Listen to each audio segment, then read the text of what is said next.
যদি আমার ওপর ফুল পাওয়ার থাকতো তাহলে আমি এই মহিলাকে গাছের সাথে বেঁধে কুকুর দিয়ে ওর মুখের মধ্যে প্রস্রাব করাইতাম। এখানে আল্লাহ পাক রব্বুল আলামিন পবিত্র কোরআনের মধ্যে ইরশাদ করেছেন, আয-যানিয়াতু ওয়াজ-যানি ফাজলিদু কুল্লা ওয়াহিদিম মিনহুমা মিয়াতা জালদা।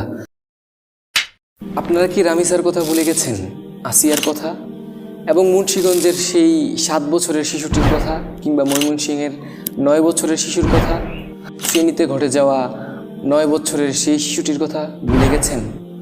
ঈদের পূর্ব পর্যন্ত বেশ অনেকগুলা দর্শন হয়েছে, ছোট্ট ছোট্ট বাচ্চাগুলোকে দর্শন করেছে, সেগুলো নিয়ে অনেক কথা হয়েছে, অনেক জাস্টিস হয়েছে শুধুমাত্র ফেসবুকের মধ্যেই। তার থেকেও বহুদিন পূর্বে, অর্থাৎ প্রায় 150 দিন পার হয়ে গেছে, হাদি হত্যা হয়েছে।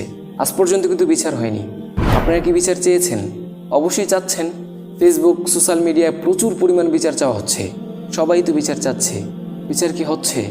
আদৌ কি হবে, কিংবা হওয়া কি সম্ভব? আপনার কি মনে হয়?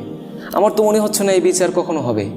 কিছুদিন পূর্বে দেখলাম এক নারী, অর্থাৎ শাহমাগি বলা যায়, সেই মহিলা বলছে শরীয়তের আইনের উপর সে নাকি থুতু নিক্ষেপ করে, অর্থাৎ শরিয়া আইন সে চায় না। আমি একটা সত্য কথা বলি, যদি আমার ওপর ফুল পাওয়ার থাকতো তাহলে আমি এই মহিলাকে গাছের সাথে বেঁধে কুকুর দিয়ে ওর মুখের মধ্যে প্রস্রাব করাইতাম। কত বড় নালায়েক, বেয়াদব, বেহাইয়া, বেশরমা হলে এমন কথা বলতে পারে? শরীয়তের আইনের উপর সে নাকি থুতু নিক্ষেপ করে। কত বড় বেয়াদব সে!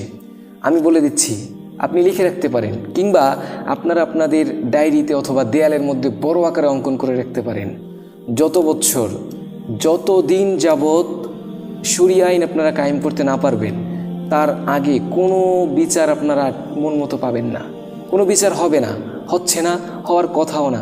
আপনি কি জানেন বাংলাদেশের বর্তমান যে আইন আছে, অর্থাৎ আপনারা যে গণতন্ত্রের আইনের চাটুকারিতা করছেন, এই গণতন্ত্রের আইনের মধ্যে নারীর পক্ষ থেকে পরকীয়া হলে সেই পরকীয়ার কোনো শাস্তি নেই। কতটা ভয়ানক দেখেছেন?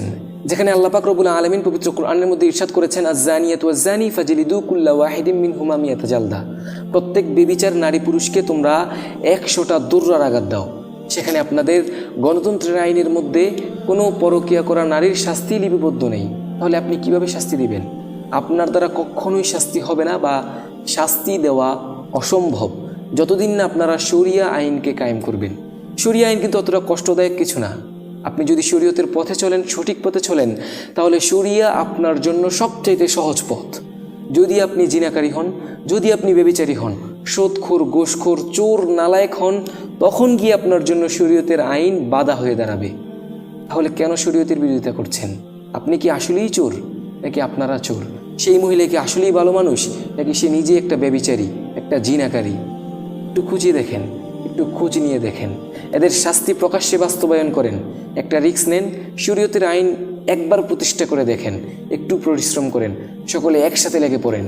ততদিন পর্যন্ত আমরা যুদ্ধ করব, ততদিন পর্যন্ত আমরা মিছিল মিটিং করব, যতদিন না শরিয়া আইন কায়েম হবে।